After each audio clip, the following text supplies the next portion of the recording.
हिंद की सरजमीं पर उस वक्त मायूसी की धुंध छाई हुई थी। मुसलमान बिखर चुके थे, दिल में खौफ बैठ गया था, बर्रे सगीर का माहौल गुलामी के बोझ से दबा हुआ था। लोग अपने घरों में बैठे कांपते थे, कहीं सियासी जबर, कहीं मजहबी कमजोरी, कहीं फिरका वारिद और कहीं मायूसी का अंधेरा। ऐसा लगता था जैसे उम्मीद के चिराग बुझ चुके हों। मगर तारीख हमेशा अंधेरों में एक चिराग जरूर जलाती है। उसी घटाटोप अंधेरे में एक रोशनी उभरी, एक आवाज गूंजी, एक मर्द दरवेश मैदान में उतरा। उसका नाम था सैयद अताउल्लाह शाह बेफेल अफरीदी। वो जब पैदा हुए तो किसी ने ये नहीं सोचा था कि ये बच्चा आगे चलकर लोगों के दिल बदल देगा, जालिम के निजाम को चैलेंज करेगा और मुसलमानों की उम्मीद बनेगा। कहते हैं कि वो बचपन से ही खैर मामूली थे। चेहरा मुराही, आंखों में अजीब सी चमक, बात करने में ऐसी कशिश की बुजुर्ग भी चमक जाते। मगर कौन जानता था कि यही बच्चा आगे चलकर पूरे हिंदुस्तान की सियासत, मजहब और अवाम की सोच बदल डालेगा। जवानी में लोग पढ़ने लिखने के लिए मुख्तलिफ शहरों गए, जहाँ भी ठहरे लोग कहते कि ये नौजवान आम नहीं, उनके अंदर ऐसी आग है जो एक दिन पूरा मंजर बदल देगी।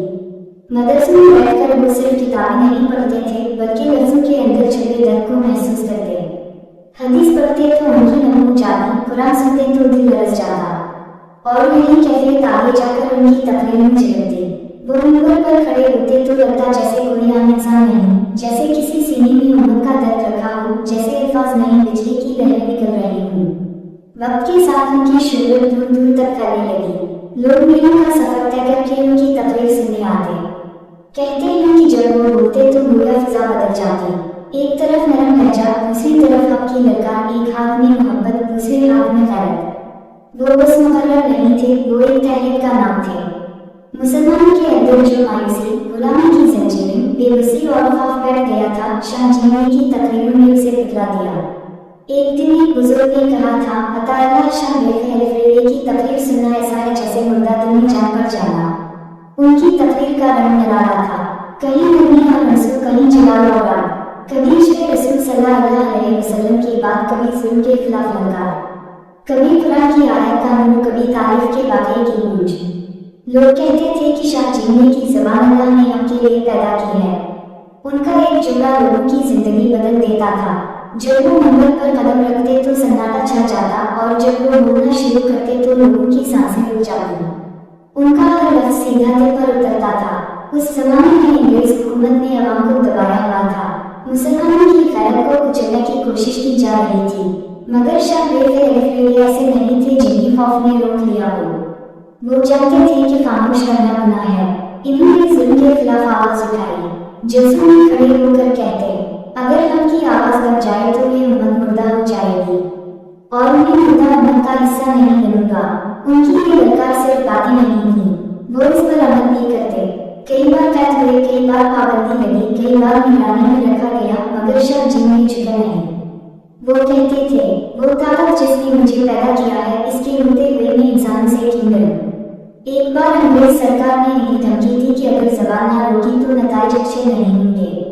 शाह जी ने मुस्कुराकर बोले, मैं अपने रब का बंदा हूँ, जिस जबान पर इसका जिक्र आए वो जबान इंसान की धमकी से कैसे रुक सकती है। ये जवाब सिर्फ दुश्मन के लिए नहीं था, उनका नरम पहलू भी हैरान था।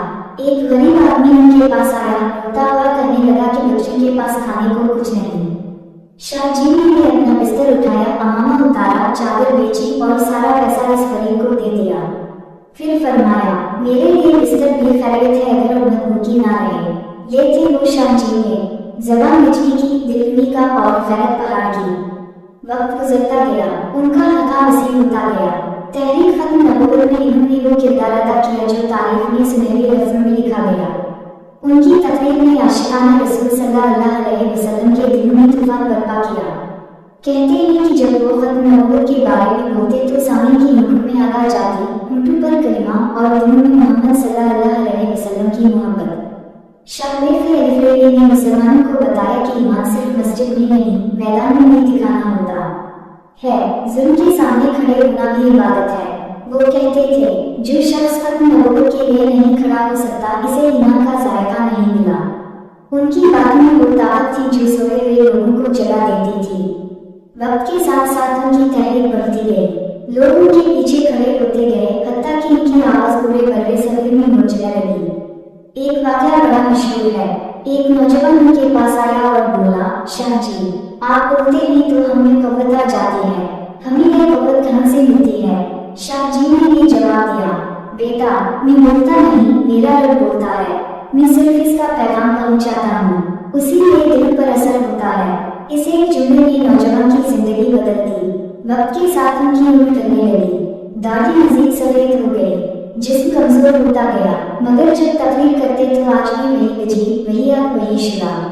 لوگ حیران تھے کہ ایسا بوڑھا انسان ایسی طاقت سے کیسے بولتا ہے، اور جواب یہی تھا کہ وہ اللہ کے در سے بولتے تھے۔ آخر ایک وقت آیا جب ان کے قدم لڑکھڑانے لگے، صحت جواب دینے لگی، مگر زبان آج بھی حق کہتی رہی۔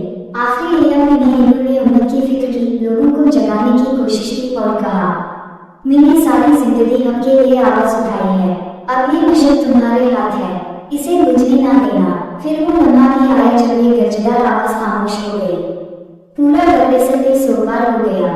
کسی نے کہا، آج ہم نے ایک انسان نہیں، ایک گھر کھو دیا ہے، لیکن حقیقت یہ تھی کہ ایسے لوگ کبھی مر نہیں جاتے، ان کی آواز، ان کا درد، ان کا پیغام آج بھی زندہ ہے، ان کی تقریریں آج بھی سنی جاتی ہیں، ان کے الفاظ آج بھی دل میں غیرت جگاتے ہیں، ان کی کہانی آج بھی امت کو ایک سبق دیتی ہے کہ حق کی آواز ہمیشہ بلند رہتی ہے، چاہے دنیا کی کوئی طاقت اسے دبانے کی کوشش کرے۔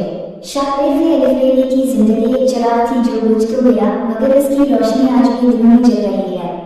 ان کا نام آج بھی غیرت، ہمت، ایمان اور عشق رسول صلی اللہ علیہ وسلم کا استعارہ ہے۔ ان کی تقریر کی گونج آج بھی کانوں میں سنائی دیتی ہے، ان کا چہرہ، ان کی انگلی، ان کا لہجہ، سب کچھ آج بھی زندہ ہے۔ وہ درویش نہیں بلکہ ایک مکمل تحریک تھے۔ انہوں نے سکھایا کہ ایمان صرف عبادت کا نام نہیں بلکہ ظلم کے سامنے کھڑے ہونے کا نام بھی ہے۔ انہوں نے بتایا کہ غیرت فقط الفاظ سے نہیں، عمل سے پیدا ہوتی ہے۔ انہوں نے امت کو جگایا، بیدار کیا اور دکھایا کہ سچ کہنے والا کبھی اکیلا نہیں ہوتا، اس کے ساتھ رب ہوتا ہے، اور جب رب ساتھ ہو تو دنیا کی کوئی طاقت اس کا کچھ نہیں بگاڑ سکتی۔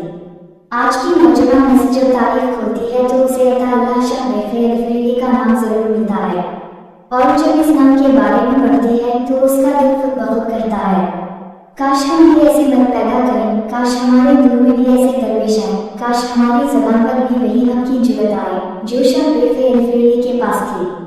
یہی ان کا اصل مقام ہے، یہی ان کی اصل پہچان، اور یہی وہ رسالہ ہے جو انہوں نے امت کے سپرد کیا۔